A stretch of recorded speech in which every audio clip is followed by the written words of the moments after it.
এখন আমরা জানতে পারবো এক স্ত্রী পাগল যুবক তার স্ত্রীর কথা শুনে তাহার প্রিয় আম্মাজানকে প্রবলভাবে মারধর করার কারণে তাহার হাত দয় একদম যেভাবে পচে গিয়েছিল আর প্রচন্ড দুর্গন্ধের কারণে গ্রামের সমস্ত লোকজন তাহাকে তাহার সেই গ্রাম থেকে বের করে দিয়েছিল। আর সেই যুবকটি পরবর্তীতে আল্লাহ তাআলার ওলির সহবতে থেকে যেই আমলটি করার কারণে তার পচে যাওয়া হাত পুনরায় ভালো হয়েছিল। আর সেই সম্পর্কে জানতে হলে ভিডিওটি শেষ পর্যন্ত দেখুন। আর ভিডিওটি অনেক কষ্ট করে বানিয়েছি বিধায় ভিডিওটি প্রচার করতে লাইক কমেন্ট এবং সাবস্ক্রাইব করে আমাদের সঙ্গে থাকুন ইনশাআল্লাহ। আসমান জমিনের সৃষ্টিকর্তা সর্বশক্তিমান মহান আল্লাহ রাব্বুল আলামিনের একজন ওলি একদা মসজিদের মধ্যে নামাজ শেষ করে বসেছিলেন এবং তিনি সেখানে বসে বসে নিকটে একটি যুবককে দেখতে পেলেন এবং তাহার হাত দ্বয় কাপড় দ্বারা পেঁচিয়ে এসে নামাজ আদায় করছে। আর তাহার এরূপ কাজ দেখে আল্লাহর ওলি অত্যন্ত অবাক হয়ে পড়লেন। আর সেই ব্যক্তিটি যখন পরিপূর্ণভাবে নামাজ শেষ করলো তখন মহান আল্লাহ তাআলার ওলি সেই ব্যক্তিকে একথা বললেন, তুমি কেন তোমার হাত কাপড় দ্বারা পেঁচিয়ে আছো এবং এই অবস্থায় তুমি নামাজ শেষ করিয়াছো? আর তুমি জীবিত অবস্থায় কোনো বিপদে পড়েছিলে কিনা? তখন সে অচেনা লোকটি একথা বলল, আমার হাতে লেগে থাকা এই কাপড় দিয়ে খুললে এখানে প্রচন্ড দুর্গন্ধ বের হবে আর যে দুর্গন্ধের জন্য এখানে কেউ থাকতে পারবে না আর আমার হাত দয় অনেক পূর্বে পচে গিয়েছে। তখন মহান আল্লাহ তাআলার ওলি একথা বললেন, তুমি এটার চিকিৎসা কেন করো না? তখন সেই লোকটি একথা বলল, আমার এই হাত দয় পচে যাওয়ার কোনরূপ চিকিৎসা নেই আর আমার মনে হয় এই চিকিৎসা কখনো সম্ভব নয়, কারণ এই সম্পর্কে আমি যথার্থ জানি বিধায় একথা বলছি। আমার আম্মাজান আমাকে কষ্ট করে লেখাপড়া করার জন্য আর আমি ভার্সিটির লেখাপড়া শেষ করে তাহার পুত্রবধূ আমি বাড়িতে আনলাম। তখন আমার আম্মাজানকে না জানানোর কারণে আর আমার আম্মাজান অত্যন্ত মন ক্ষুণ্ণ হলো। আর আমার আম্মাজান তথানিকটে দাঁড়িয়ে একথা বলল, তুমি যাকে বিবাহ করে এখানে এনেছো এই মেয়েটি বড়লোকের কন্যা বিধায়, তুমি যাকে বিবাহ করে এখন এখানে এনেছো সেই মেয়েটি বড়লোকের কন্যা বিধায় আমাকে মা বলে ডাকবে না। আর বড়লোক হওয়ার কারণে সে অত্যন্ত অহংকারী হবে আর আমাকে কখনোই মা বলে ডাকবে না। আর আমার মায়ের এরকম কথা শুনে আমার সেই স্ত্রীটি অত্যন্ত মন ক্ষুণ্ণ হলো। পরদিন আমি অফিস থেকে নিকটে আসলে তখন আমার স্ত্রী আমার নিকটে উপস্থিত হয়ে একথা বলল, তোমার আম্মাজান অত্যন্ত বদ মেজাজের লোক, সে সর্বসময় আমাকে গালিগালাজ করে আর আমার কাজের নানারূপ ভুল মানতে সে ধরে ফেলে আর আমার প্রতি তার একটু মায়া দয় নেই আর তোমার আম্মাজানের বিরুদ্ধে আমি তোমার কাছে নালিশ দিচ্ছি। তখন আমি আমার স্ত্রীকে একথা বললাম, আমার আম্মাজান অত্যন্ত যত্ন আত্মীয় করে তিনি পরম যত্নে আমাকে লালন পালন করেছেন আর তুমি কিনা এখনই তাহার বিরুদ্ধে নালিশ করছো আর এই বাড়িতে তুমি সবেমাত্র পুত্রবধূ হয়ে এসেছো আর এই সম্পর্কে তোমাকে প্রকৃত বিষয় দিয়ে জানা উচিত। আর তৎক্ষণাৎ আমি বাড়ির বাইরে গিয়ে আমার আম্মাজানকে ভালোভাবে বুঝাইলাম আর তাহাদের মধ্যে যেন ঝগড়া ও কলহ না লাগে আর সুন্দরভাবে সেজন্য তাহাদের বুঝিয়ে দিলাম। আর আমার আম্মাজানকে আমি সাবধান করে আর পরের দিন আমি আমার অফিসের দিকে যেতে লাগলাম। আর আমি অফিসের কার্যাদি শেষ করে যখন বাড়িতে এলাম আর গত দিনের মতো আজকেও ঝগড়া ও কলহ শুরু হয়ে গেছে। আর তখন আমি এই ঝগড়া ও কলহ সহ করতে না পেরে আমার আম্মাজানের নিকট উপস্থিত হয়ে তাহাকে পুনরায় সতর্ক করে দিলাম আর তাহাদের মধ্যে যেন কোনরূপ ঝগড়া ও কলহ না হয় আর সেজন্য তাহাকে আমি অত্যন্ত কঠোরভাবে বলে দিলাম। আর পরের দিন আমি আমার অফিসের কাজের দিকে যেতে লাগলাম। আর তৃতীয় দিনের দিন আমি অফিসের কার্যাদি শেষ করে আমি যখন আমার বাড়িতে এসে উপস্থিত হলাম আর আমি দেখতে পেলাম আমার স্ত্রী সেখানে বসে বসে কান্নাকাটি করছে। আর তখন আমি আমার স্ত্রীর নিকট থেকে সর্বঘটনাদয় শুনে আমি অত্যন্ত রাগান্বিত হয়ে আমার আম্মাজানের নিকট উপস্থিত হলাম এবং তাহার কাছে কোনরূপ কথাবার্তা না বলে আর অত্যন্ত রাগান্বিত হয়ে আম্মাজানের নিকট উপস্থিত হয়ে আর আমার হাত দয় দ্বারা তাহাকে জোরে আঘাত করলাম আর আমার হাতের আঘাত খেয়ে আমার আম্মাজান মাটিতে পড়ে গেল। তখনও আমার রাগ কোনো রূপে কম ছিল না আর আমার আম্মাজান মাটিতে পড়ে কান্না স্বরে ভেঙে পড়লেন আর কোন রকমের মাটি থেকে দাঁড়িয়ে আসমানের দিকে তাকিয়ে কথা বললেন, ওহে আসমান জগতের সৃষ্টিকর্তা মহান আল্লাহ রাব্বুল আলামিন, আপনি আমার এই বদদোয়াটি কবুল করুন। আমার সন্তান সজরে যে হাত দ্বারা আমাকে আঘাত করেছে আর সেই হাত যেন অচিরেই পচে যায় আর সেই হাত যেন অচিরেই পচে যায় আর আমার শেষ বিদায়ের নামাজ যেন সে আদায় করতে না পারে। ওহে সৃষ্টিকর্তা, তোমার কাছে ফরিয়াদ করে আমি কথা বলছি, তুমি অবশ্যই আমার এই কথাবার্তা দিয়ে কবুল করে নাও আর আমার এই বদদোয়া দিয়ে কবুল করে নাও। আর আমার আম্মাজানের বদদোয়া দুটোই আল্লাহ তাআলার দরবারে কবুল হয়ে গেল। আর যাহা আমি জানতে পারলাম কিছুদিন পর আর আমি যখন অফিসে উপস্থিত ছিলাম তখন আমি জানতে পারলাম আমার আম্মাজান মৃত্যুবরণ করিয়াছে। আর আমার আম্মাজানের শেষ বিদায়ের নামাজের জন্য আমি আসতেছিলাম আর আসার পথে রাস্তার মধ্যে নানারূপ সমস্যায় পড়ে গেলাম আর সেই সমস্যাটি থেকে সমাধান পেতে আর সেই সমস্যাটি কেটে উঠতে হলে আমাকে কিছুটুকু সময় অপচয় করতেই হলো। আমি যখন দ্রুতই আমার সেই সমস্যাটি সমাধান করে অফিসের নিকট থেকে বাড়িতে এসে উপস্থিত হলাম তখন আমি এসে এটা দেখতে পেলাম গ্রামের সকল মানুষদের আমার আম্মাজানকে কবরস্থ করে তাহাকে রেখে অনেক পূর্বে সেখান থেকে চলে গিয়েছে আর আমি আমার আম্মাজানের জানাজায় উপস্থিত হতে পারলাম না। আর তখন আমি একথা বুঝলাম যে আমার আম্মাজানের দোয়া করা সে বদদোয়া সৃষ্টিকর্তা মহান আল্লাহ রাব্বুল আলামিনের দরবারে কবুল হয়ে গেছে। আর তৎক্ষণাৎ আমি আমার ঘরের মধ্যে উপস্থিত হতে লাগলাম এবং ঘরের মধ্যে উপস্থিত হয়ে আমি আমার হাতে এটা দেখতে পেলাম কয়েকদিন পূর্বে যে ফোড়া আমার হাতে হয়েছিল। কয়েকদিন পূর্বে যে ফোড়া আমার হাতে হয়েছিল সেই ফোড়া ফেটে পচে গেছে, আর সেই পচা থেকে প্রবল ভাবে দুর্গন্ধ ছড়াচ্ছে। তখন আমার স্ত্রী আমার নিকট উপস্থিত হলো। তখন আমার স্ত্রী আমাকে কথা বলল, তুমি এক্ষুনি এই স্থান থেকে চলে যাও। যে ব্যক্তির হাত থেকে এরকম দুর্গন্ধ বের হচ্ছে তার সঙ্গে আমি এক বিন্দু পরিমাণে থাকতে চাই না, আর তুমি দ্রুত এই স্থান থেকে চলে যাও। তখন তার স্ত্রী এরকম কঠোর বাণী শুনে আমি আমার সেই স্ত্রীকে আমি একথা বললাম, একমাত্র তোমার জন্য আমি আমার প্রিয় আম্মাজানের গায়ের উপর হাত তুলেছিলাম, আর তোমার জন্য আমি এত কিছু করলাম, আর প্রচন্ড কষ্ট করে আমি তোমার জন্য এত কিছু করলাম, আর শেষ পর্যন্ত তুমি কিনা আমাকে এই স্থান থেকে চলে যেতে বলছো। অতএব তুমি এই কথা ভেবে দেখো যে, আর তুমি আমার সামনে থেকে অচরি দূর হয়ে যাও। আর তোমার এই সৌন্দর্য চেহারা দয় আমি এক মুহূর্তের জন্য দেখতে চাই না, কেননা একমাত্র তোমার জন্য আমি আমার আম্মাজানকে হারিয়েছি, আর তার শরীরে আমি প্রচন্ড ভাবে আঘাত করেছি। আর আমার কথা শুনে আমার স্ত্রী আমাকে ছেড়ে তাহার পিতার বাড়ির দিকে চলতে লাগলো, আর আমি আমার বাড়িতে যখন একা একা বসবাস করতে লাগলাম। আর ঠিক 2 থেকে 3 দিন পর আমার সমস্ত প্রতিবেশীগণ আমার নিকট উপস্থিত হয়ে একথা বলল, আজকের দিনের মধ্যে তুই এই স্থান থেকে চলে যা, কেননা তোর শরীর হতে প্রচন্ড ভাবে দুর্গন্ধ ছড়াচ্ছে, আর যে দুর্গন্ধের দরুন আমরা এখানে থাকতে পারছি না। আর আজকের মধ্যে তুই যদি এই স্থান ত্যাগ না করস তাহলে এই স্থানে তোকে জীবন্ত কবর দিয়ে দিব। তখন আমার সমস্ত প্রতিবেশীগণ আমাকে বাড়ি থেকে বের করে দিল।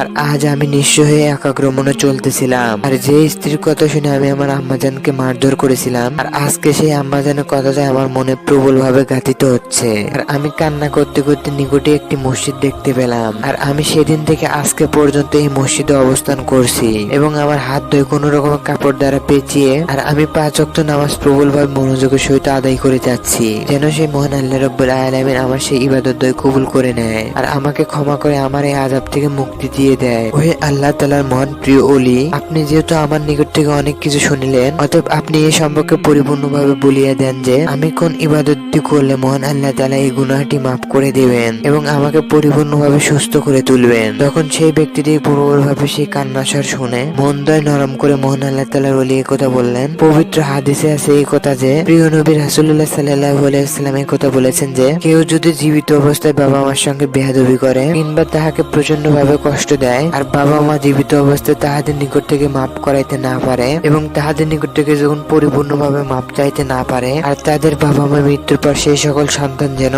এবং জুম্মার দিন বাবা মার কবর যেন জিয়ারত করে, তাহলে সেই বেয়াদবির কাফারা স্বরূপ পবিত্র জুম্মার দিন যেন বাবা মার কবর জিয়ারত করে। আর যেহেতু প্রিয় নবী রাসূল সাল্লাল্লাহু আলাইহি সাল্লাম এই হাদিসটি বলিয়াছেন, অবশ্যই শতকরা 100% এই হাদিসটি সত্য, কেননা আমার প্রিয় রাসূল এই কথা বলিয়াছেন। আর তুমি আজ থেকে তোমার আম্মাজানের সেই কবর জিয়ারত করো, নিশ্চয় তোমার আম্মাজানের কবর জিয়ারতের বদৌলতে মহান সৃষ্টিকর্তা আল্লাহ রাব্বুল আলামিন তোমাকে ক্ষমা করে দিবেন এবং তোমাকে এই রোগ ব্যাধি থেকে মুক্তি দান করবেন। তখন সেই আল্লাহর ওলির কথা শুনে সেই ব্যক্তিটি তার আম্মাজানের কবর জিয়ারত আরম্ভ করে দিল। আর কিছুদিন এভাবে কবর জিয়ারত করার মাধ্যমে সেই ব্যক্তিটির রোগদয় পরিপূর্ণভাবে ভালো হয়ে গেল। আর এই ঘটনা থেকে আমরা এই কথা জানতে পারলাম যে প্রিয় নবী রাসূল সাল্লাল্লাহু আলাইহি সাল্লাম পিতামাতার কবর জিয়ারত করতে যে কথা বলিয়েছেন আর তাহা অবশ্যই সত্য। আর প্রিয় বন্ধুরা, এই ঘটনাটি ভালো লাগলে অবশ্যই একটি লাইক করে দিন ইনশাআল্লাহ।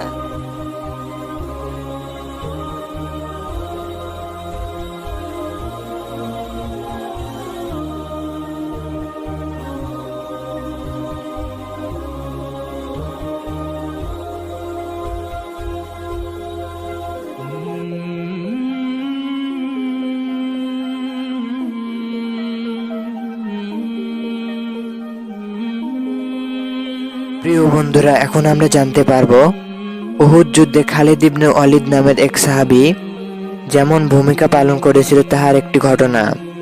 উহুদ মদিনা থেকে প্রায় 3 মাইল দূরের একটি পাহাড়ের নাম। সেখানে হারুন আলাইহিস সালামের কবর রয়েছে। আর সবারই ঐক্যমত্যে উহুদ যুদ্ধ 3 হিজরি শাওয়ালে সংগঠিত হয়।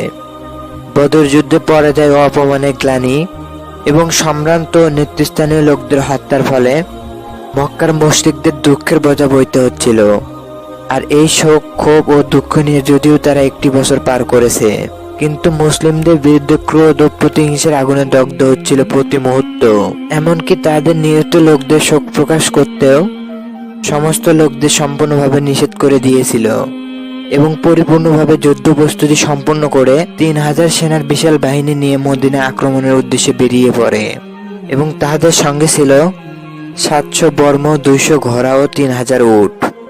এমনকি 14 জন মহিলাকে এজন্য সঙ্গে করে নিয়ে এসেছিল যে এরা পিছন থেকে তাদের পুরুষদের আত্মমর্যাদাবোধ জাগিয়ে তুলবে এবং যারা যুদ্ধক্ষেত্র থেকে পালাতে চায় তাহাদের তিরস্কার ও লজ্জা দেবে। এদিকে নবীজির চাচা আব্বাস রাদিয়াল্লাহু তাআলা আনহু, যিনি এ সময় ইসলাম কবুল করে নিয়েছেন, তবে তিনি তখনও মক্কাতেই ছিলেন। আর কুরাইশদের এমন আয়োজন ও যুদ্ধ প্রস্তুতি অত্যন্ত সতর্কতার সহিত পর্যবেক্ষণ করছিলেন এবং তিনি এতে বেশ বিচলিত বোধ করেন। আর এর জন্য এক বিস্তারিত সংবাদ জানিয়ে চিঠি সহ দ্রুতগামী এক দূতকে নবীজির অতি দ্রুত তাহার নিকট পাঠিয়ে দেন।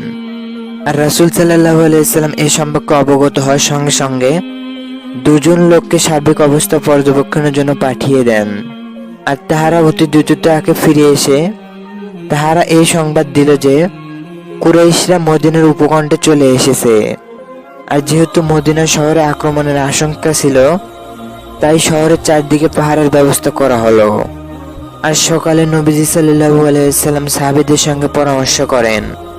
আর এরপর 1001 সেনার বাহিনী নিয়ে মদিনার বাইরে চলে আসেন। আর এই বাহিনী মুনাফিক নেতা আব্দুল্লাহ বিন উবাই ও তাহার সমমনা 300 মুনাফিক ছিল। তবে তারা প্রতিমধ্যে বাহিনী ছেড়ে ফিরে আসে, ফলে মুসলিমদের সেনা সংখ্যা কমে 700 জনে দাঁড়ায়। এরপর উহুদের ময়দানে পৌঁছেন রাসূল সাল্লাল্লাহু আলাইহি সাল্লাম সমস্ত মুজাহিদদের কাতারবন্দি করে নিলেন। উহুদ পাহাড়কে পিছনে রেখে যুদ্ধের কৌশল ঠিক করে নিলেন, কেননা এই দিক দিয়ে শত্রুদের এগিয়ে আসার আশঙ্কা ছিল। ফলে এই কৌশল একদিকে ছিল ঝুঁকিপূর্ণ, আবার অন্যদিকে ছিল সুবিধাজনক বটে। উহুদের এক জায়গা দিয়ে হামলার আশঙ্কা ছিল বিদায়। আর এই জন্য নবীজি সাল্লাল্লাহু আলাইহি সাল্লাম 50 জনের একজন তীরন্দাজ বাহিনীকে পাহারার দায়িত্ব দিয়ে কঠোরভাবে নির্দেশ দিলেন। আর মুসলিমদের জয় পরাজয় যাই হোক না কেন, সর্ব অবস্থায় তোমরা এখানে অটল থাকবে। এরপর প্রচন্ডভাবে যুদ্ধ শুরু হয়ে গেল। আর দীর্ঘক্ষণ যুদ্ধের পর মুসলিম বাহিনী কুরাইশদের পিছু হটাতে সক্ষম হয়। এই পর্যায়ে মুসলিম বাহিনী বিজয় হিসেবে যুদ্ধ ময়দানে অবস্থান করতে লাগলো। আর তাহারা সকলে গনিমতের মাল সংগ্রহে ব্যস্ত হয়ে পড়লেন। এই দৃশ্য দেখে পাহাড়ের ওই গুরুত্বপূর্ণ স্থানে নবীজি যে 50 জনকে পাহাড়ে নিযুক্ত করেছিলেন, তাহাদের মধ্যে প্রচন্ডভাবে ভুল বোঝাবুঝির সৃষ্টি হলো। ফলে তাহাদের মধ্য থেকে অনেকে মুসলিমদের বিজয় হয়েছে মনে করে সেখান থেকে চলে আসেন। তবে তাদের নেতা আব্দুল্লাহ বিন জুবাইর রাদিয়াল্লাহু তাআলা আনহু বারবার তিনি তাহাদের এই স্থান থেকে ছেড়ে যেতে নিষেধ করেছিলেন, কিন্তু সকলে তাহার কথা না শুনে তথাস্থান থেকে চলে গেল। আর তারপরও সেই স্থানে কয়েকজন থেকেই যান। আর এই জায়গাটি প্রায় ফাঁকা দেখে খালিদ ইবনে ওয়ালিদ রাদিয়াল্লাহু তাআলা আনহু, যিনি তখনও মুসলমান হননি এবং কুরাইশদের পক্ষে যুদ্ধ করেই যাচ্ছিলেন, তিনি একমাত্র ব্যক্তি যে কিনা পিছন দিক থেকে আচমকা আক্রমণ করে সম্পূর্ণ যুদ্ধ অবস্থার দৃশ্য পাল্টে দেন। আর তখন আব্দুল্লাহ ইবনে জুবাইর সঙ্গে তাহার সঙ্গে থাকা সকল সাহাবী প্রাণপণে নিজেদের জীবন দিয়ে হলেও লড়াই চালিয়ে যাচ্ছিলেন, কারণ তাহারা সকলে একথা জানত যে একমাত্র মহান আল্লাহ তাআলার পথ হলো শান্তিপ্রিয় পথ। এবং তাহারা সকলে লড়াই চালিয়ে যেতে যেতে শেষ পর্যন্ত সকলে সেই স্থানে শাহাদত বরণ করেন। আর এবার মুশরিক বাহিনীর জন্য পথ পরিষ্কার হয়ে যায়। আর খালিদ ইবনে ওয়ালিদ তার বাহিনী নিয়ে মুসলিমদের উপর ঝাঁপিয়ে পড়েন। আর তখন মুসলমান ও কাফের বাহিনী এমনভাবে যুদ্ধ ময়দানে একাকার হয়ে যায় যে সকল মুসলিম সৈন্যদের হাতে শহীদ হতে থাকে। এই যুদ্ধে মুসআব ইবনে উমাইর রাদিয়াল্লাহু তাআলা আনহু, তিনি কুরাইশ সৈন্য দ্বারা নির্মমভাবে শহীদ হয়ে যান। তাহার চেহারার সঙ্গে নবীজি রাসূল সাল্লাল্লাহু আলাইহি সাল্লামের চেহারার অনেক মিল ছিল। ফলে তার নিহত হওয়ার পরে গুজব ছড়িয়ে পড়ল যে রাসূল নিহত হয়েছেন। আর কোনো কোনো বর্ণনা এই আছে যে শয়তান বা মুশরিকদের কেউ একজন উচ্চস্বরে এই ঘোষণা দেয় যে মুহাম্মদ নিহত হয়েছেন। আর এই মিথ্যা সংবাদ ছড়িয়ে পড়ার সঙ্গে সঙ্গে সাহাবীদের সম্পূর্ণ মনোবল ভেঙে যায়। এমনকি বড় বড় অনেক সাহাবী হতাশ হয়ে পড়লেন। তাহাদের মধ্যে অনেকে এখনো লড়াই চালিয়ে যাচ্ছিলেন। সমস্ত মুসলিম সৈন্যদের হাতে মুসলিম সৈন্য নিহত হতে লাগলো। আর সবার দৃষ্টি নবীজি রাসূল সাল্লাল্লাহু আলাইহি সাল্লামকে খুঁজে পাওয়া। আর এরপর কাব ইবনে মালিক রাদিয়াল্লাহু তাআলা আনহু, তিনি সর্বপ্রথম রাসূল সাল্লাল্লাহু আলাইহি সাল্লামকে দেখতে পান এবং তিনি অতি আনন্দে চিৎকার করে ওঠেন এবং একথা উচ্চস্বরে বলেন, মুবারক হো, নবীজি নিরাপদ ও সুস্থ আছেন। আর কাবের এই আওয়াজ শুনে নবীজি সাল্লাল্লাহু আলাইহি সাল্লামের কাছে সমস্ত সাহাবীরা দৌড়ে আসলেন। আর এ সময় কাফিররা অন্য দিক থেকে সরে এসে এবং রাসূল সাল্লাল্লাহু আলাইহি সাল্লামের দিকে মনোনিবেশ করলেন। আর কাফিররা রাসূল সাল্লাল্লাহু আলাইহি সাল্লামের উপর আক্রমণ করতে উদ্যত হয়। তবে মহান আল্লাহ তাআলার অলৌকিক কারামতিতে নবীজি সম্পূর্ণ নিরাপদ থাকেন। আর সমস্ত কাফিররা তাহাদের উপর কঠোর আক্রমণ করলে নবীজি সাহাবীদের উদ্দেশ্য করে একথা বললেন, তোমাদের মধ্যে কে আছো এমন যে আমার জন্য প্রাণ উৎসর্গ করতে প্রস্তুত রহিয়াছো? তখন রাসূল সাল্লাল্লাহু আলাইহি সাল্লামের কথা শুনে জিয়াবউদ্দিন সাকান রাদিয়াল্লাহু তাআলা আনহু ও তাহার চারজন সঙ্গী নিয়ে নবীজি রাসূল সাল্লাল্লাহু আলাইহি সাল্লামের সামনে চলে আসলেন এবং তিনি অত্যন্ত সাহসিকতার সঙ্গে কাফির বাহিনীর সঙ্গে মোকাবেলা করেই যাচ্ছিলেন। আর অত্যন্ত সাহসিকতার সঙ্গে তিনি লড়াই করে শহীদ হয়ে যান। আর অন্যদিকে জিয়াদ রাদিয়াল্লাহু তাআলা আনহু আহত হয়ে যখন মাটিতে পড়ে গেলেন, তখন রাসূল তাহাকে একথা বললেন, জিয়াদকে আমার সামনে নিয়ে আসো। এবং সমস্ত সাহাবীরা তাকে পাজাকোলা করে রাসূল সাল্লাল্লাহু আলাইহি সাল্লামের সামনে নিয়ে আসলেন। আর তাহার দেহে তখনও প্রাণ ছিল এবং তিনি শেষ সময় নবীজি রাসূল সাল্লাল্লাহু আলাইহি সাল্লামের পায়ের উপর নিজের মুখ রাখলেন। এই অবস্থাতে শাহাদাতের আমিও সুদা পান করলেন। আর তখন কুরাইশদের প্রখ্যাত বীর আব্দুল্লাহ ইবনে কুমাইয়া সেনাসারি ভেদ করে রাসূল সাল্লাল্লাহু আলাইহি সাল্লামের সামনে উপস্থিত হলেন এবং নবীজির চেহারা মোবারকের নিজ তরবারি দ্বারা সজোরে আঘাত করলেন। আর ফলে নবীজির লোহার টুপি ভেদ করে দুটি কড়া মুখ মাথায় ঢুকে যায় আর একটি দাঁত শহীদ হয়ে যায়। আর দুটোই আবু বকর কড়া দুটি ক্ষতস্থান থেকে সরাতে দ্রুত এগিয়ে এলেন। আর আবু উবাইদা ইবনুল জাল্লাহ বলেন, আমার সৃষ্টিকর্তার কসম, এই খিদমতটি আমাকে করার সুযোগ দিন। তখন তিনি দ্রুতই সামনে এগিয়ে এসে হাত না লাগিয়ে নিজের মুখ দ্বারা কড়া দুটিকে নিজের মুখ দ্বারা টান দিলেন। আর তাতে একটি কড়া বেরিয়ে এলো, তার সঙ্গে আবু উবাইদার একটি দাঁতও উপড়ে যায়। আর এই দৃশ্য দেখে আবু বকর দ্বিতীয় কড়াটি বের করার উদ্দেশ্যে এগিয়ে এলেন। উবাইদা ইবনে জাল্লাহ তাহাকে বিরত রাখলেন এবং নিজেই তাদের মুখ লাগিয়ে দুটো টান দিলেন। আর তাহার সঙ্গে এবারও তাহার একটি দাঁত উঠে আসলো। আর এ সময় কুরাইশদের খনন করা একটি গর্তে রাসূল পড়ে যান। মূলত মুসলিমদেরকে ভূপতিত করতে এটা তারা খুঁড়েছিল। আর এইদিকে খালিদ ইবনে ওয়ালিদের নেতৃত্বে মুশরিক বাহিনী পাহাড়ের উপর দিক থেকে আক্রমণ করতে এলে হযরত ওমর ইবনুল খাত্তাব রাদিয়াল্লাহু তাআলা আনহু তাদের প্রতিহত করেন এবং তিনি এবং তার সাথীরা ভয়ানক হামলা প্রতিহত করতে জীবন বাজি রেখে যুদ্ধ চালিয়ে যান। এবং যুদ্ধ চলতে চলতে এক পর্যায়ে পরিস্থিতি নিয়ন্ত্রণে আসে। নিশ্চিত বিজয় টের পেলেও মুশরিকরা মুসলিম বাহিনীর বীরত্বের ও জীবন উৎসর্গকারী আক্রমণের মুখে পিছু হটতে বাধ্য হয়। আর উহুদ যুদ্ধে মুসলিমদের উপর প্রাথমিক বিজয়ের পর মুশরিক বাহিনী যখন মুসলিমদের উপর পরিপূর্ণভাবে ঝাঁপিয়ে পড়ে, তখনও তাদের লক্ষ্য ছিল রাসূল সাল্লাল্লাহু আলাইহি সাল্লামের উপর আক্রমণ করা। কিন্তু তখনও রাসূল নিজের অবস্থান থেকে পিছপা হয়নি। আর সমস্ত জীবন উৎসর্গকারী সাহাবীরা একে একে তাহাদের নিজের জীবন উৎসর্গ করেই যাচ্ছিলেন। কুরাইশ বাহিনী যখন রাসূলকে পরিপূর্ণভাবে ঘেরাও করে নিল, তখন তার চারপাশে 9 জন সাহাবী নিজেদের মানব ঢালে পরিণত করে নেন। আর তাহাদের মধ্যে 7 জন ছিলেন আনসারী। আর তাদের মূল লক্ষ্য ছিল নবীজিকে এই অবরুদ্ধ পরিস্থিতি থেকে বের করে পাহাড়ের উপর নিজেদের বাহিনীর উপর ফিরিয়ে নিয়ে আসা। আর আনসার সাহাবীরা তখন কাফিরদের আক্রমণের মুখে বীরত্বের সঙ্গে লড়াই করে নিজেদের জীবন আত্মোৎসর্গ করতে থাকেন।